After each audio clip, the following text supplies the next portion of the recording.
Right. Imagine being Rachel Reeves. You've just delivered your first budget as Chancellor, you're trying to fix the economic mess left by your predecessors, you're juggling public services that are falling apart, and then Donald Trump rocks up demanding that NATO countries spend 5% of GDP on defense or start practicing their Russian pronunciation. 5%. Not the 2% target that was already stretching budgets, not even the 2.5% Labour's committed to. 5%, which according to new analysis would require Britain to mobilize over £800 billion by 2040. 800 billion, with a B. That's not a budget line, that's the GDP of a small country. And now the Conservatives, the same party that left defense underfunded for 14 years, are accusing Labour of prioritizing welfare over defense in the autumn budget and says Labour can't even say what year they'll hit 3% on defense, let alone how they'll pay for it. He's also accused Starmer's government of ducking the big choices and putting rearmament on hold, which would all be very compelling criticism if it weren't coming from a Conservative MP whose party literally just spent 14 years in government and left defense underfunded, procurement in chaos, and no credible plan for meeting any of these targets. The Conservative criticism here is genuinely breathtaking in its audacity. Let's be very clear what happened during 14 years of Tory government. Defense budgets were squeezed repeatedly, major procurement projects ran over budget and behind schedule, becoming national jokes, the size of the British Army shrank to its smallest level since the Napoleonic Wars, ships were decommissioned faster than new ones were built, RAF squadrons were cut, and despite all the tough rhetoric about standing up to Russia and being a serious military power, the actual investment never matched the promises. So for the Conservatives to now attack Labour for not immediately solving problems they created and ignored for over a decade is absolutely rich. But here's the uncomfortable truth. Cartledge does have a point, even if he's the last person who should be making it. Labour has committed to 2.5% of GDP on defense by 2027, which is better than the current 2%, but nowhere near the 3.5% NATO target for 2035, let alone the 5% combined target. And Labour genuinely hasn't explained how they'll get there or when. The defense investment plan that was supposed to lay all this out is months late. Reeves did prioritize protecting welfare spending in the budget over massive defense increases, and there is a legitimate question about whether Labour is taking the defense challenge seriously enough given the deteriorating security environment. Because let's talk about why this matters beyond Westminster point scoring. The security situation in Europe is genuinely concerning.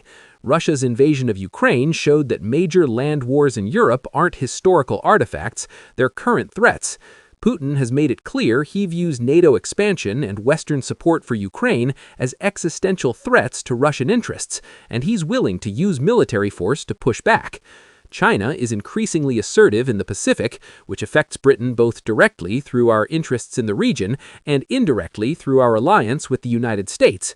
Instability in the Middle East continues creating security challenges, and emerging threats like cyber warfare, autonomous weapons systems, and space militarization require massive new investments just to stay competitive. In this environment, being unable or unwilling to meet NATO spending commitments isn't just a budget issue, it's a strategic vulnerability. If Britain can't credibly defend itself or contribute to collective defense, our influence diminishes, our alliances weaken, and we become more dependent on others for our security. That's not a position any country wants to be in, especially not one that still sees itself as a major player on the world stage. But acknowledging that defense spending needs to increase doesn't magically make £800 billion appear. Rachel Reeves is facing the same brutal arithmetic that's destroyed chancellors before her.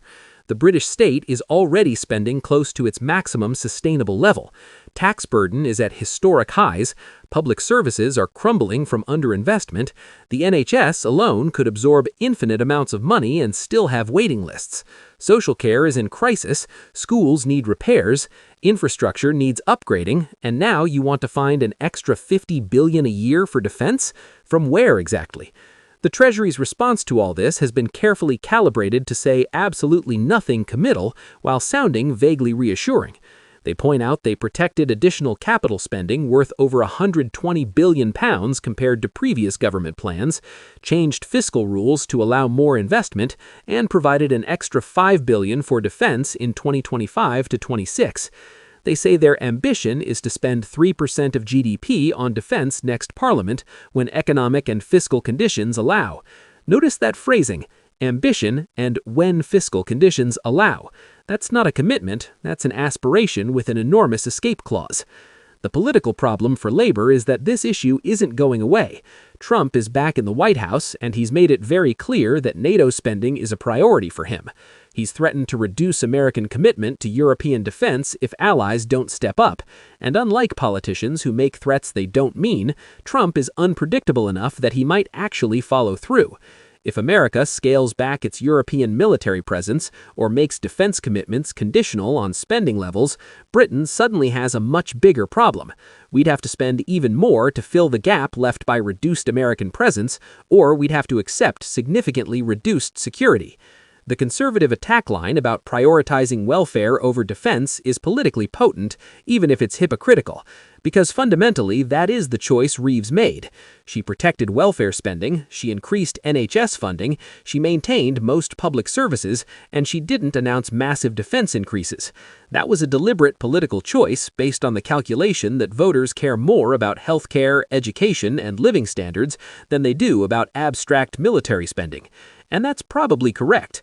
Polls consistently show defense ranks below health, economy, and public services in voter priorities.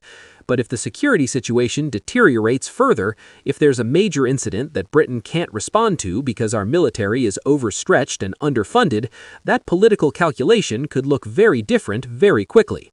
The accusation that Labour is ducking the big choices is fair also.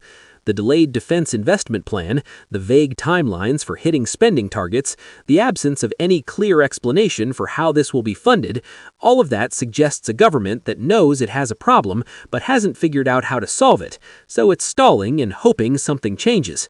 Maybe the economy grows faster than expected, maybe the security situation improves and NATO backs away from the 5% target. Maybe some other country does something that lets Britain off the hook. But hoping is not a strategy, and the longer Labour waits to confront this issue, the harder the choices become. There's also the question of what rearmament actually means in practice. It's not just buying more tanks and planes, though that's part of it. It's rebuilding industrial capacity to manufacture weapons and ammunition domestically so we're not dependent on imports during a crisis. It's investing in new technologies like AI-enabled warfare, cyber capabilities, and space-based systems. It's building the infrastructure, the barracks, the naval bases, the training facilities that modern military forces need. It's investing in personnel, recruiting and retaining skilled people when the private sector often pays better. All of that costs enormous amounts of money and takes years to deliver. You can't just turn on a tap and have a rebuilt military appear. The £800 billion figure, while shocking, might actually underestimate the real cost because it assumes everything goes to plan, projects deliver on time and on budget, and there are no major unexpected challenges. Anyone familiar with British defense procurement knows that's wildly optimistic. Projects routinely run over budget, get delayed, or have to be redesigned. The actual cost of meeting these targets could be significantly higher. So what are Labour's options? They can try to grow the economy faster, but economic growth is notoriously difficult to engineer, and the current global environment isn't particularly favorable. They can cut other spending, but every area of government spending has fierce defenders, and there's no obvious place to find $50 billion a year in cuts without causing real political carnage. They can borrow more, which increases debt servicing costs and makes markets nervous. Or they can magically grow the economy fast enough that 5% of a much bigger GDP becomes affordable. Guess which option doesn't actually exist in reality? The EY Parthenon analysis also points out that several UK defense projects, including new barracks, munitions factories, and naval hubs, don't even have allocated funding yet. So we're not just talking about finding money for future commitments, we're talking about funding things that are already supposed to be happening but aren't because nobody's worked out how to pay for them. It's like promising to build a house extension but not having a budget for materials or labor and just hoping it'll somehow work itself out. That's not a plan, that's wishful thinking with extra steps. Now enter James Cartledge, the Shadow Defense Secretary, riding in on his high horse to declare that these findings lay bare the gaping chasm between Labor's rhetoric on defense spending and the reality. He's accused Rachel Reeves of prioritizing welfare over defense in the autumn budget and says Labor can't even say what year they'll hit 3% on defense, let alone how they'll pay for it. He's also accused Starmer's government of ducking the big choices and putting rearmament on hold, which would all be very compelling criticism if it weren't coming from a Conservative MP whose party literally just spent 14 years in government and left defense underfunded, procurement in chaos, and no credible plan for meeting any of these targets. The Conservative criticism here is genuinely breathtaking in its audacity. Let's be very clear what happened during 14 years of Tory government.